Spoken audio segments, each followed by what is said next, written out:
우리는 2023년도 들어서 첫째 주, 둘째 주에 새해 복 많이 받으시라고, 그래서 1월 한 달간은 축복의 메시지를 전해야 되겠다라고 제가 생각하고 말씀을 드리고 있습니다. 그런데 우리는 이미 예수님을 믿음으로 구원받을 때 하늘의 신령한 복을 보따리채로 통째로 받은 걸 믿으십니까? 제가 그 말씀 드렸어요. 그리고 우리가 예수님을 믿음으로 우리의 신분과 가치가 예수님 짜리가 되었다 그래요. 우리가 어떤 것에 가치를 물 때 얼마짜리야? 얼마짜리야? 묻듯이 여러분, 저와 여러분은 얼마짜리라고요? 월급으로 말하면 안 돼요. 여러분 재산으로 이렇게 얘기하시면 안 되고, 예수님이 자기의 목숨을 희생한 값으로 하나님이 우리를 자녀로 사서 삼으셨다. 그렇기 때문에 우리는 누구 짜리? 다 같이 예수님 짜리다. 자, 또 따라서 합시다. 잊어버리면 안 되니까. 1년 내내 외치시라고. 자, 할렐루야 하면 준비하면 할렐루야 하십시오. 준비! 할렐루야. 나는 싹 보면서 이래봬도 예수님 짤이다. 아멘. 여러분, 예수님은 하늘과 땅의 모든 권세를 가지시고 만주의 주 만왕의 왕이신데, 그분이 부족한 게 뭐 있어요? 전부. 그런데 그분의 모든 걸 가장 귀한 생명을 희생하고 샀으니 예수님 짤이면 이 이상 더 큰 복을 바랄 게 있어요, 없어요? 이미 받았고, 문제는 지난주에 보따리를 이미 받은 복다를 정말 믿고 얼마나 풀어보면서 놀래고 하느냐. 저는 구원받고 40년을 풀어가면서 아직도 다 못 풀어가지고 풀 때마다 신나고 행복하고 감사해서 그냥 교회가 작든 크든지 간에 행복하게 목회하고 있음을 증거했습니다. 이번 주 다다음 주에는 1월 마지막 주일까지는 오늘 읽은 이 본문 말씀을 중심으로 해서 우리가 어떻게 그처럼 값비싼 예수님 자리가 되었는지를 공부하겠습니다. 오늘 본문은 우리가 어떻게 구원을 받을 수 있었는지, 또 구원의 목적이 무엇인지, 우리가 이미 얻은 구원에 대해서 여러분과 잘 아는 거지만 다시 한번 또 살펴보도록 하겠습니다. 여러분, 구원받는다는 것은 뭐예요? 어떤 어려운 상황에 처했다가 거기서 구출되는 거 아니겠습니까? 그 말에서 우리는 구원받지 않으면 안 될 정말 좋지 않은 상황에 우리 인간들이 다 떨어져 있었다. 다른 인간이 아니라 저와 여러분과 포함한 온 인류가 그런 상황에 있었다고 하는 걸 알 수 있습니다. 그러면 우리가 구원받았다 할 때에는 본래 하나님께서 의도하셨던 존재에서 떨어져 나가서 자신의 존재 목적을 상실한 채 살다가 하나님께서 다시 구출해야만 되는 그런 한심한 존재들이 되었다는 것을 의미하고 있습니다. 예를 하나 들어보겠습니다. 한 동네에 어마무시한 큰 부자가 있었어요. 얼마나 돈이 많은지 그 돈을 이렇게 쌓아놓으니까 돈도 위에가 있으면 숨쉬기가 좋은데 돈도 밑에가 있으니 얼마나 돈 많은지 밑에 돈들이 숨쉬기가 힘들 지경이었다. 그런데 이 사람은 심심하면 사람들을 자신의 넓은 저택에 초청해 소합한 파티를 여는 것이 취미였어요. 그 성경에도 그 부자와 거지 나사로 나오잖아요. 부자들 심심하니 그 돈을 써서 맨날 파티. 나중에 그것도 실증이 난 부자가 하루는 파티 도중에 젊은 총각들을 향해서 한 가지 재미있는 내가 제안을 한다 하면서 얘기를 합니다. 여러분, 오늘 제가 분위기를 돋구는 흥미있는 게임 하나를 하려고 합니다. 여러분 중에 젊은 청년들 누구나 참여할 수가 있습니다. 우리 집 뒤뜰에 있는 수영장에서 헤엄을 쳐서 1등하는 사람에게 제가 2가지 중 하나를 선택하는 대로 드리겠습니다.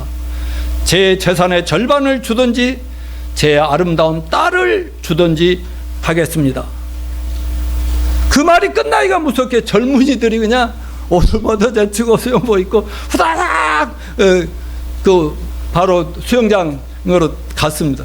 근데 막 신나게 뛰어들려고 가다가 거기에 도착하니까 전부 다 긴장해가지고 그냥 아무도 들어가려고 하지 않아요.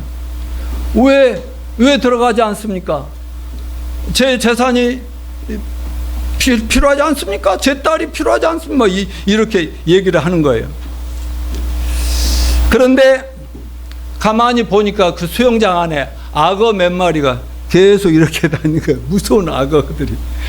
그걸 보니까 재산도 좋고 뭣도 좋지만 자기 생명을 잃어버리면 되겠어요. 그래서 전부 긴장하고 들어갈 수도 없고 있었습니다. 아니, 내 재산이 탐나지 않으세요? 내 딸이 필요 없단 말입니까? 어서 뛰어드시라고 해도 아무도 뛰어들지 않습니다. 그래서 이제 참 이렇게 한참 긴장이 흐르고 있는데 갑자기 어떤 젊은이가 청년이 팡 풍덩하면서 막 헤엄을 치는 거예요.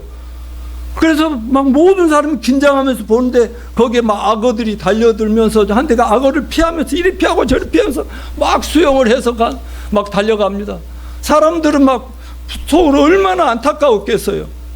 그런데 막 마지막에 악어가 이 청년의 다리를 탁 물어서 뜯으려 하는 순간에 싹 도착해 올라가서 한숨을 푹푹 쉬고 그냥 물을 줄줄 흐르면서 이렇게 있었습니다. 그래서 모두가 막 박수를 치고 막 그럽니다. 그럴 때 그 부자가 뭐라 했겠어요? 대단합니다.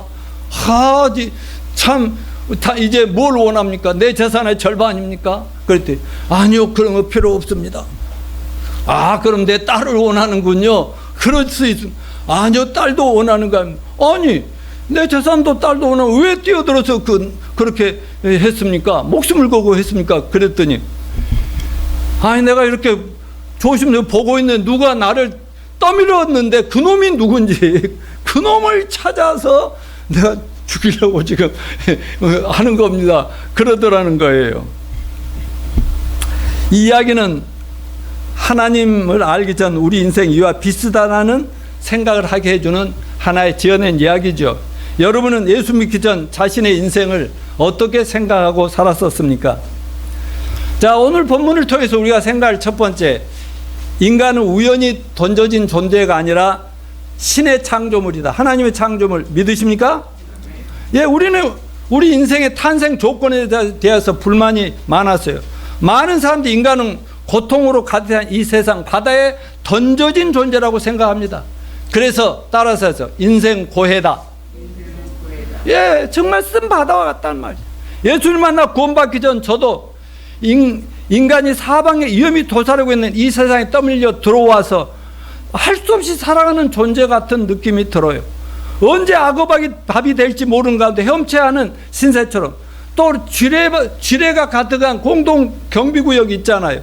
지뢰밭을 걸어가는 운명이 되고 언제 죽을지, 언제 터질지, 언제 미끄러질지 모르는 운명이 도대체 왜 살아야 하는지, 어떻게 살아야 하는지 모르고 항상 마음 졸이며 불안하게 어려서부터 살았던 것 같습니다. 겉으로 아무리 잘난 체해도 우리는 다 자신에 대한 자부심이 없는 거예요. 다 각자 나름대로 열등의식에 빠져 있었습니다. 다 졸작의식이 강해요. 저만 해도 태어나 점점 자라가면서 왜 우리 부모는 그 당시에는 뭐 공부한 사람들이 없었지만 시골 뚝에다가 왜 무식하고, 왜 우리 아버지는 또 일본까지 끌려가서 징용당했고 정신까지 귀까지 몰고 이런 집안에서, 거기다 왜 애들은 7이나 나가지고 정말 우리 동네에는 얘들 학교 보낼 수가 없어가지고 전부 어려서부터 구두따기 돈벌이 해야 되는데 겨우 나만, 우리 누나들도 학교도 못하고 우리 어머니가 나만 또 장남 공부해야 한다. 우리 동생들 쭈루루 있지만 우리 아들만 잘 되면 된다. 그래가지고 겨우 학교 다녀도 제가 중학교 때부터 내가 알바를 하면서 고학을 하면서 그렇게 공부를 했던 사람이 얼마나 불만이 많았겠어요. 그래도 속으로는 그래, 다 그렇지만 나는 정신이 살아있으면, 정신은 건강하게 가지려고 애를 썼어요. 그래, 나는 어렵고 힘든 인생들을 막 어렸을 때 돌보면서 사랑과 봉사에 실천을 하며 이렇게 살아야 된다고 생각을 했다니까. 그러면서 내 나름대로 의미를 찾았지만 불안하고 불행하고, 또 이 사회에 나와보니까 왜 그렇게 잘난 놈들이 많아? 내 고향에서는 내가 저 잘났다고 생각했는데 와보니까 잘난 놈들이 너무 많아가지고 얼마나 경쟁이 심한지, 이거 보통으로 해서는 안 된다 하고 막 목숨을 걸고 뭐 싸워야만 하는 이런 신세 아니었겠습니까? 사람에 따라서 좀 다르긴 하겠지만 자신을 바라보며 몇 번이고 자신을 깨버리고 싶고 더 이상 사느니 차라리 죽어 없어지게 하는 게 좋겠다고 생각하는 사람들이 많았습니다. 그리고 또 괜한 보이지도 않고 믿지도 않는 신을 원망해. 하도 사방돼서 사람들이 신 뭐 귀신 뭐 조상신 막 신신 하니까 신을 원망을 하는 거예요. 신이 있다면 왜 나를 이런 가정에서 이런 동네에서 이런 시대에 태어나게 했습니까? 차라리 태어나게 하지 말. 이렇게 하나님을 원망의 대상으로 했습니다. 오죽했으면 전 대전에 있는 카이스트 정말 과학자들 길러낸 최고의 명문 대학에는 카이스트 대학 부총장을 했고, 얼마 전까지 한동대 크리스찬 대학으로 최고인 한동대 총장을 하셨고, 지금 현재는 부산 외국어 대학의 총장으로 가 계시면서 저랑 414 우인도 이 다음 세대를 살리는 교육 선교에 같이 사역을 하고 있는 총장님이 중학교 때까지는 공부를 적당히 했답니다. 그랬더니 중간 정도 성적이었어요. 그런데 고등학교 들어가자마자 마음먹고 공부를 좀 했더니 그냥 1등이 딱 돼버렸어요. 머리가 기본이 됐어요. 그러니까. 그런데 너무 신나고 좋을 것 같은데 1등을 딱 했다고 사방돼서 박수 치는데 허무감이 확 들면서 그때부터 자살의식이 되는 거예요. 왜 그랬느냐 하고 그분이 간증을 합니다. 아니 1등 하면 뭐해, 죽으면 끝나는데 언제 죽을지 모르는. 아니 내가 과학자가 되면 뭐하고 말이지, 세상에 성공하면 뭐해, 죽으면 다 끝나는 거 아니냐. 이게 오니까 그러면 빨리 죽는 게 낫다고 자살의식을 가지고 자살을 시도하다가 나중에 친구의 초청을 받아서 교회 가가지고 예수님 만나서 확 변해가지고요. 그분은요 지금도요 우리 어떤 모임 있고 뭐 포럼 같은 거 하면요 그분 그 인사말 하는 시간에 마지막에는 꼭 5C로 해가지고요 창세부터 계시록까지 이거 5가지로 창조부터 컴플리션까지 전부 이렇게 해가지고 예수님을 복음을 전하면서 뭐 학술 강연이든 뭐든지 간에 그렇게 하는 정말 그 말을 하면 완전히 그냥 뭐라고 그런 걸 뭐라고 그러지, 꼴통이라고 그러나, 세상 사람들이 보면 이거 외에는 말할 것이 없는, 세계적인 최고 원자력 과학자인데도 그렇게 하고 있다 이 말입니다. 그렇습니다. 누구나 장순웅 총장님처럼 예수 그리스도를 만나 구원받고 보니 하나님은 우리가 원망할 뿐이 아니라 감사와 찬양해야 될 분임을 믿습니다. 자, 두 번째, 인간은 하나님의 놀라운 목적과 계획 속에 창조된 인간이에요. 하나님이 창조했는데 하나님의 놀라운 목적과 계획 속에 창조됐다. 에베소서 2장 10절 시작 같이 읽어요. 우리는 그가 만드신 바라 그리스도 예수 안에서 선한 일을 위하여 지으심을 받은 자니 라는 말씀처럼 주님은 이런 절망적인 우리를 그리스도 안에서 다시 재창조했다, 다시 만드신 바라 말씀했습니다. 하나님은 우리 개개인에 대한 분명한 목적을 갖고 우리 인간을 가치 있게 만드셨습니다. 자, 여러분, 예수님을 사람으로 이 땅에 보내실 때 하나님은 분명한 사명과 목적을 가지고 보내셨죠? 우리가 예수님을 믿는다면 여러분 다른 사람과 비교할 거 없습니다. 나를 이 땅에 태어나게 하시고 이 시대에 태어나게 하신 하나님의 목적과 계획이 있을 것이라는 걸 믿으시길 바랍니다. 그걸 믿어야 됩니다. 인간이 자기의 가치를 모르고 하나님 목적에서 떨어져 나간 게 문제지, 그래서 우리 인간은 자꾸 하나님을 오해하는 거예요. 자기 문제를 못 보고 말이죠. 자, 또 하나, 하나님은 우리를 만드실 때, 처음에 만드실 때 졸작으로 만들었을까요? 걸작품으로 만드셨을까요? 걸작품으로. 에베소서 2장 10절 우리는 그의 만드신 바라 했을 때, 만드신 바라, 이게 영어로는 workmanship이야. workmanship. 작품이란 뜻이죠. 작품. 이 말은 본래 우리가 보통 작품이 아니라 하나님이 만드신 걸작품이라는 뜻입니다. 여러분, 하나님이 시시한 것들을 만드시겠습니까? 하나님은 절대로 시시한 것을 만들지 않고 하나를 만들어도 기가 막힌 것을 만드신다는 사실을 잊지 마시기 바랍니다. 그리고 하나님은 아주 위대한 걸작품을 만들어서 그걸 자신이 원하시는 목적에 사용하기를 원하십니다. 창세기 1장 26절에서 2장 7절까지 보면 하나님이 인간을 창조하는 과정이 나오는데, 1장 26절 27절 보면 하나님이 이르시되 우리의 형상을 따라 우리의 모양대로 우리가 사람을 만들고, 27절에 뭐예요? 하나님이 자기 형상 곧 하나님의 형상대로 사람을 창조하시되 남자와 여자를 창조하시고, 그러니까 하나님 인간을 만드실 때 뭐를 따라 만드셨다? 하나님의 형상을, 이미지 오브 갓, 하나님의 이미지대로 만드셨다. 그리고 2장 7절에 보면 흙으로 만드셨고, 그리고 흙으로 만든 이제 흙덩어리, 저는 아무 생명이 없죠. 그냥 조각처럼 이렇게 누워있는데 거기다 코에다 하나님이 생기를 불어 넣으셨더라, 이렇게 말씀하고 있습니다. 그러니까 하나님 우리를 만드실 때 엄청난 기대와 큰 기쁨으로 어떤 천지 만물보다 더 심혈을 기울여서 작품을 만드셨다는 사실을 잊지 마시길 바랍니다. 옛날에 고려 청자나 이조백자를 만들었던 도공들이 많이 있죠. 지금도 그런 작가들이 많이 있잖아요. 도자기 하나를 만들기에 쏟아부었던 엄청난 정성을 우리가 알아야 됩니다. 걸작 중에 걸작품 만들기 위해서 몇 달, 몇 개월, 몇 년 찾아와 해저 산속에 들어가가지고 그냥 목욕 제기하고 그 아침마다 기도하면서 그 작품을 하나 만들기 시작합니다. 그들의 작품은 오늘날에도 국보급으로 어마어마한 값이 나가고 있습니다. 그들 중에 어떤 사람들 아침마다 그렇게 정말 정성을 기울여서 만들고 여러 날 걸려서 막 몇 달 걸려서 만들어서 딱 이제 다 됐구나 하고 딱 검토를 하는데 흠이 하나가 있으면 어때요? 제대로 된 작가는요, 살짝 속여가지고 팔아먹는 게 아니라 갖다 다시 부셔버려. 처음부터 다시 만들고 또 다시 그래가지고 온갖 정성을 기울여서 다 만들어서 또 보니까 이제 흠이 하나도 없어요. 그런데 이 작가가 볼 때 자기의 혼이 들어가 있지 않아. 자기의 생기가 없어. 뭐 이쁘기는 한데 뭔가 영감이 없어.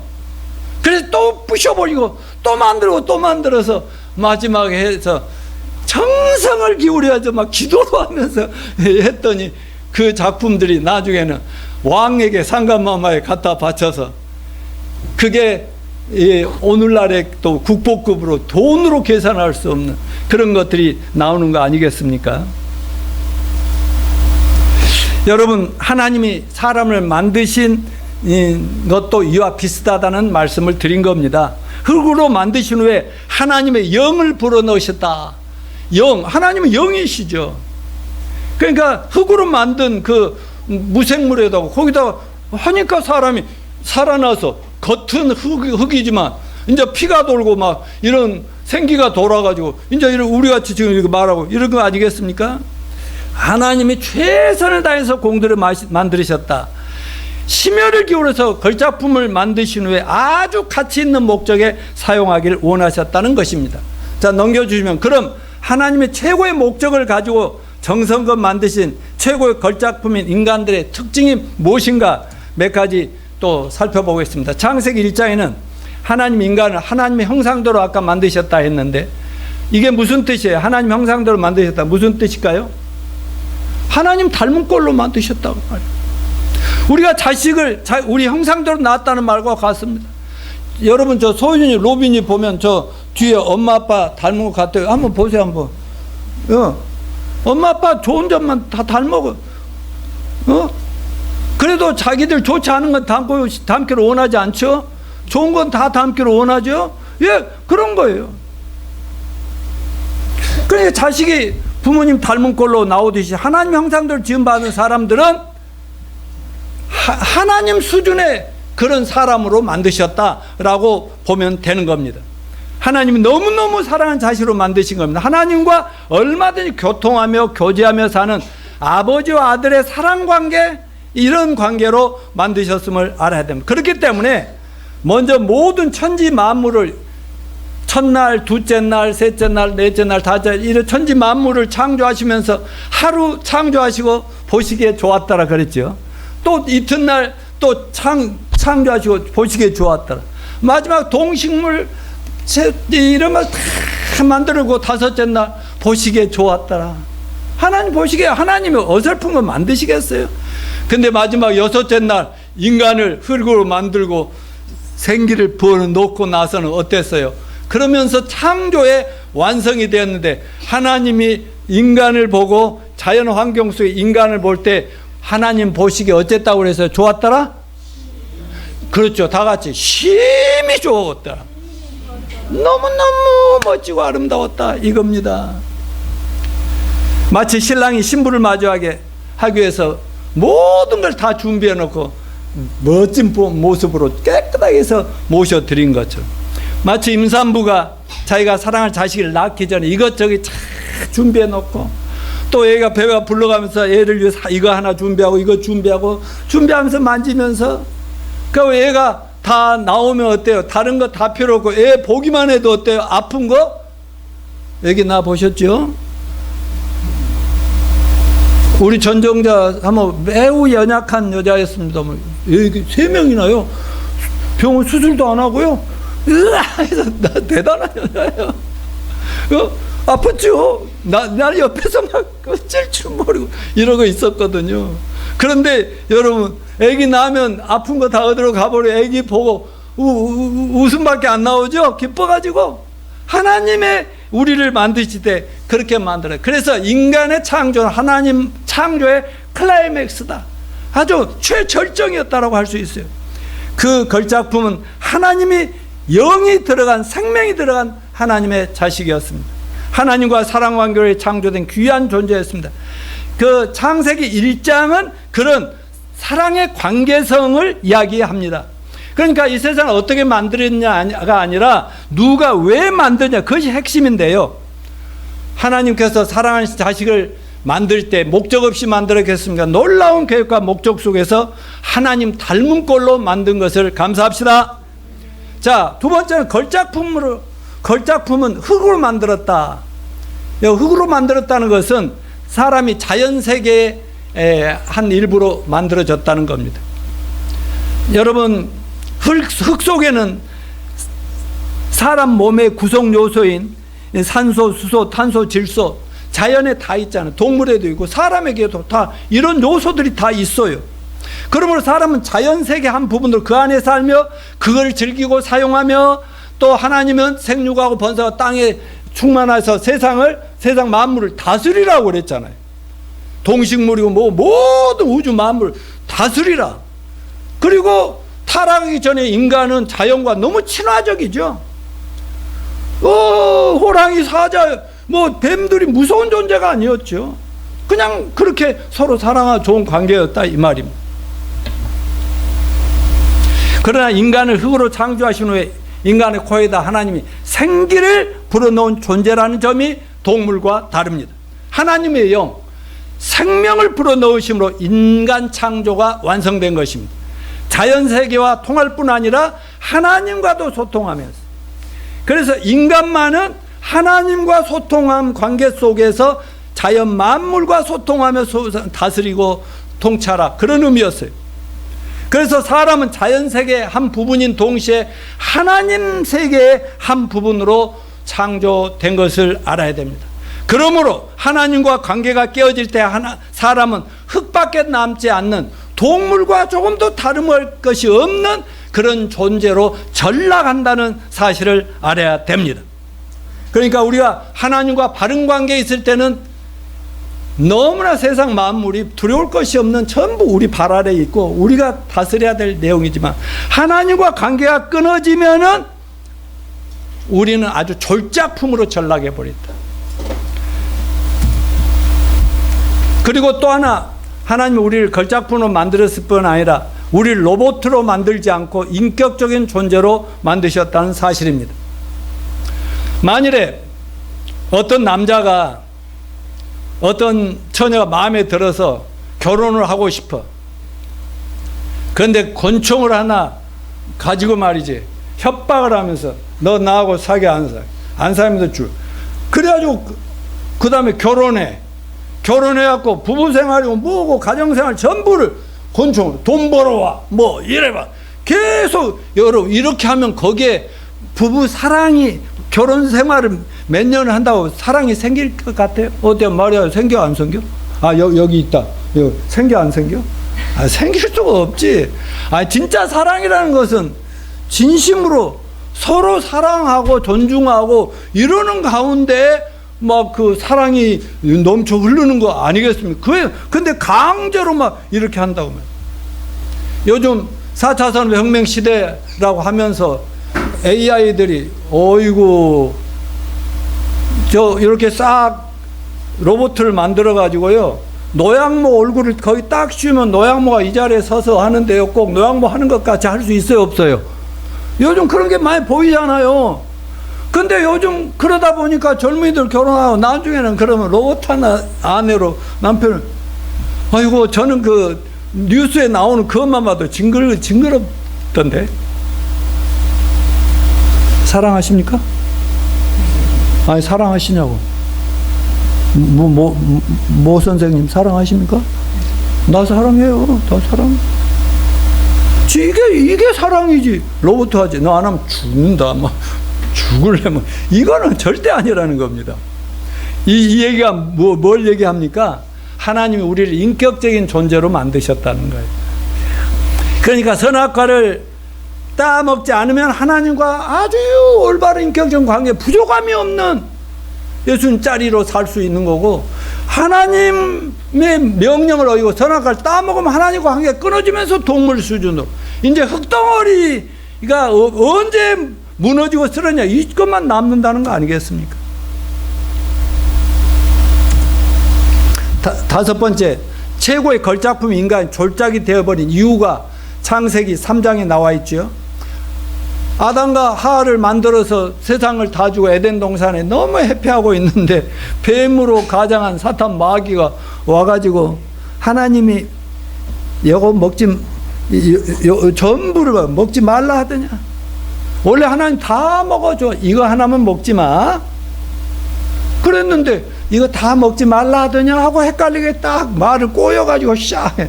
그러니까요, 여러분 영업하고 세일스 하려면 이런 말도 잘해야 돼. 싹싹 샥 돌려야 돼. 오케이? 근데 그러니까 헷갈다고 했나 봐. 아니 다 먹어도 좋은데 이것만 먹지 마. 야, 이거 먹으면 너도 신처럼 될까봐. 하나님 이상한 존재시네. 그러니까는 먹어. 신처럼 돼. 막 그러니까. 그래갖고 따먹어 버렸잖아요. 그래가지고 그때로부터는 에덴 동산 쫓겨나고 이제 죄악의 노예가 돼요. 사탄의 노예가 돼요. 사탄이 이끄는 대로 살아가는 존재가 됐잖아요. 오늘 본문 에베소 2장 1절부터 4절을 봐도 하나님의 걸작품이 어떻게 졸작으로 전락하는가를 잘 보여주는데, 같이 다시 한번 읽어볼까요? 시작. 그는 허물과 죄로 죽었던 너희를 살리셨도다. 그때의 너희는 그 가운데 생활 이 세상 풍조를 따르고 공중의 권세 잡은 자를 따랐으니 곧 지금 불순종의 아들들 가운데 역사하는 영이다. 전에는 우리도 다 그 가운데서 우리 육체의 욕심을 따라 지내며 육체와 마음이 원하는 것을 하여 다른 이들과 같이 본질상 진노의 자녀이었더니. 아멘. 2절에 그때가 뭐예요? 우리 예수 믿기 전에, 예수님 만나서 그리스도 안에 들어온 예수님 자리가 되기 전에 그때 너희는 어떤 존재냐? 너희는 이 세상 권세를 가지고 사람들을 미혹하고 속에서 저 지옥 저주로 끌고 가고 있는 그 사탄 마귀의 노예 노릇을 했지 않냐? 그렇게 하면서 육체 욕심을 따라 육체의 마음이 원한가 하여 언제든지 하나님이 확 불어버리면 끝날 인생, 그런 존재로 살아왔지 않았느냐? 여러분, 우리가 예수 믿기 전에, 구원받기 전에 이 모습이 우리의 모습이었다는 거 잊지 마시기 바랍니다. 아까 허물과 죄로 죽었다. 영적인 사망이죠. 겉만 인간으로 산채하지만 예수를 지금 솔직히 안 믿고 우리가 살다 보면 어마어마한 부자도 만나고 대단한 사람들 만나지만 예수 안 믿으면 속으로는 불쌍히 여기시면 기도해 주시고, 그렇다고 야 이거 예수도 안 믿고 이 짐승과 똑같은 인간이네 이러면 돼요, 안 돼요? 이렇게 하지 말고 속으로는 기도하고 불쌍히 여기면서도 존중해 드리면서도, 그러나 부러워할 필요는 있다 없다? 절대.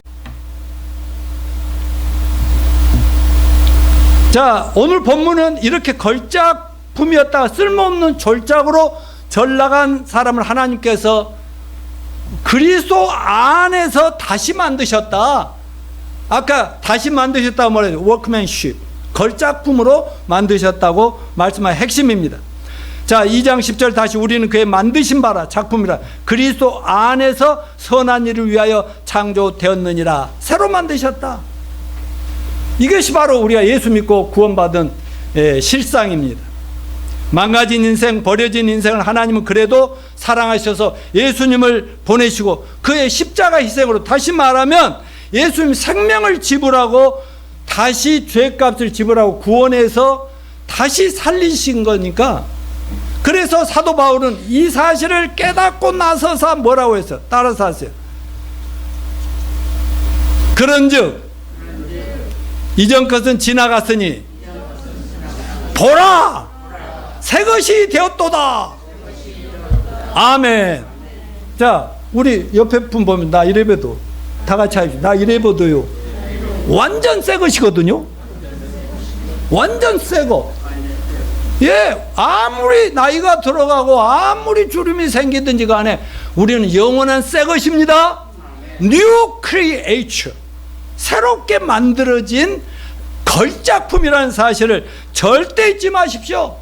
여러분, 예수님이 자기 목숨값을 지불하고 하나님이 우리를 자녀로 삼으셨으니 우리는 얼마짜리?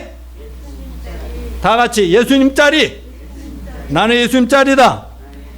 이 정신으로 한 해를 달려갑시다. 여러분, 이제 우리는 죽은 자들이 아니라 그리스도 안에서 생명을 얻은, 영생 얻은 산자들입니다. 어둠의 자식이 아니라 빛의 자녀들입니다. 망가진 인생들이 아니라 새로운 존재가 되었습니다. 예수 안에 있는 우리 위치가 100% 의롭게 되었습니다. 타고난 원죄뿐만 아니라 우리의 평생의 모든 죄를 예수님 다 뒤집어 쓰시고, 우리가 태어나기도 전에 우리 일생의 모든 죄를 다 뒤집어 쓰고 자기 생명 피값으로서 다 청산해 버리셨다. 저는 이걸 모르니까 20년 어렸을 때 교회를 다니고 열심히 해도 항상 죄인이었어. 그러나 성경을 자세히 보니까 죄사함을 얻었느니라, 구원을 받았느니라. 아멘. 새로운 피조물이 되었느니라. 니들이 하는 거 봐서 잘하는 거 하면 조금씩 올려주고 아니면 똑같고, 아이고 하나님 절대 그런 장사꾼이 아니라는 거 잊지 마시길 바랍니다. 그리고 우리는 어때요? 하늘 차원으로 높아졌죠. 그리고 성도라고 그러는데, 성도가 뭐예요? 세인트, 거룩한, 홀리 세인트, 거룩한 무리들. 또 성자는 뭐예요? 예수님이 성자인데 저와 여러분도 거룩한 하나님의 성자입니다. 아멘. 예, 그래서 5절에 이제 우리 자신을 보면 믿기지 않지만 아직도 불만이 있고 내가 왜 이 정도밖에 안 되지 뭐 하지만, 사실 제가 지금 외친 것은 전부 진리고 사실임을 믿으시기 바랍니다. 그래서 5절에 너희가 은혜로 구원을 얻은 것이라, 8절에서는 너희가 믿음으로 말미암아 은혜로 구원을 얻은 것이 자신에게 난 것이 하나님의 선물이라. 예수님의 생명을 하나님이 우리 죄값으로 희생하시면서 우리에게 구원이라는, 영생이라는, 천국이라는, 하나님 자녀라는, 성도라는 이런 기가 막힌 위치를 우리에게 선물로 주신 것을 믿으시길 바랍니다. 그래서 우리가 얼마짜리라고요? 소윤아, 로빈아, 얼마짜리? 집에 가서 확실히 가르쳐. 자, 이제 크게 오늘 본문의 두 번째로 하나님 우리를 선한 일을 위해 창조하셨다고 얘기합니다. 에베소 2장 10절 다시 한번 읽습니다. 우리는 그가 만드신 바라 그리스도 예수 안에 선한 일을 위하여 지으심을 받는 이 일은 하나님이 전에 예배하셔서 우리로 그 가운데서 행하게 하려 하심이니라. 여러분, 선한 일이 뭐예요? 하나님 보시기에 선해야 돼요. 인간의 윤리 도덕 관점으로 하나님이 보실 때 기쁘시고 하나님 보실 때 잘한다 이래야지. 요즘 우리나라 정치를 보도 뭐 공정과 정의 막 이렇게 하는데, 아니요, 전부 자기 관점에서, 어떤 자기 프레임을 가지고 보는 관점에서만 하니까, 하나님의 관점에서 정말 이 정치가 올바르게 가고 있냐, 이건 여야 야냐가 문제가 아니라 이렇게 하나님의 관점에서 공정하고 어떤 상황에서도 이렇게 나가야 되는 거 아니겠습니까? 여러분, 마태복음 26장 6절로 13절, 마가복음 14장 1절로 9절까지 보면 그 예수님과 제자들이 마리아 마르다 집에 갔었잖아요. 그러니까 마르다는 섬기는 걸 좋아하니까 예수님과 뭐 제자들 먹인다고 막 요리를 막 하고 있는데, 마리아는 어땠어요? 우리 마리아처럼 이런 목사님 말씀을 쭉 이렇게 듣고 있어요. 근데 예수님 말씀하신 것이 어쩐지 며칠 후에만 돌아가실 것 같다는 생각이 들어. 그런데 막 무슨 생각이 막 오고 하냐면, 자기가 1년 동안 이상 월급 일해가지고 번 돈이 있는데, 그걸 쌓는 그 향유라고 하는데, 그 병이 생각이 나는 거예요.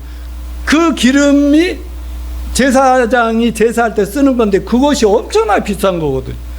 근데 그거 생각이 팍 들면서, 이런 재산이 뭐하냐, 예수님 곧 떠나실지 모르는데, 그러면서 자기가 사랑하고 존경하는 예수님 머리에다 그걸 얼른 가지고 와가지고 딱 열어가지고 이걸 이렇게 부어버린다니까, 예수님 머리에다. 그러니까 온 방 안에 향기가 너무 나요. 그때 제자들은 이 향이 얼마나 비싸고 돈이 비싼 것이 알기 때문에, 마리아야 무슨 짓을 하는 거야, 이 돈이면 얼마나 많고 어려운 사람들 돌보고 먹여 살리고 그럴 텐데 너는 왜 여기다가 쏟아부리니, 막 그러니까 예수님 뭐라고 그랬어요? 가만히 있어, 다 내게 좋은 일을 하였으니 내 얘기가 온 세상에 퍼질 때 마리아의 이름도 같이 전파하도록 하여라 그랬죠. 여러분, 우리가 하나님을 보시는 관점에서 우리는 선한 일을 위하여 지으심받고 부름받았다는 사실을 잊지 마시길 바랍니다. 근데 우리는 하나님이 선한 일을 위해서 구원받았는데, 그저 구원받은 거 감사하면서도 뭐 신령한 복을 추구하면서도 뭔가 하나님이 가장 기뻐하시는 선한 일을 행하려고는 안 하니까, 교회 안에서는 크리스찬인데 교회 밖에 나가면 크리스찬 같지가 않으니까 거기서 문제가 심각하다 이 말입니다. 하나님의 마음 그대로 사는 삶을 어디서 볼 수 있어요? 다 같이 그리스도 예수 안에서.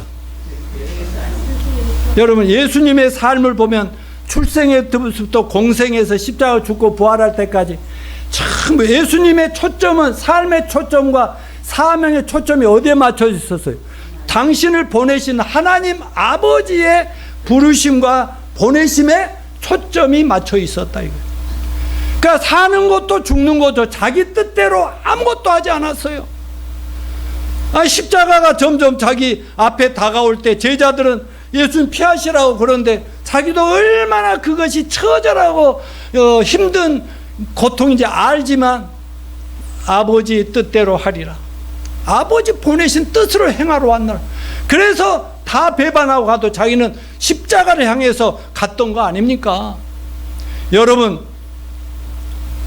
바로 우리가 창조 목적에서 완전히 전락해가지고 졸작으로 떨어진 우리도 이런 예수 그리스도 안에서 새로운 피조물이 되고 새로운 걸작품으로서 이 세상 사는 동안에 하나님이 우리에게 기대하시는 선한 일에 최선을 다하는 저와 여러분이 되시기를 축원합니다. 따라서 하십시다. 한 번 걸작품은 영원한 걸작품이다.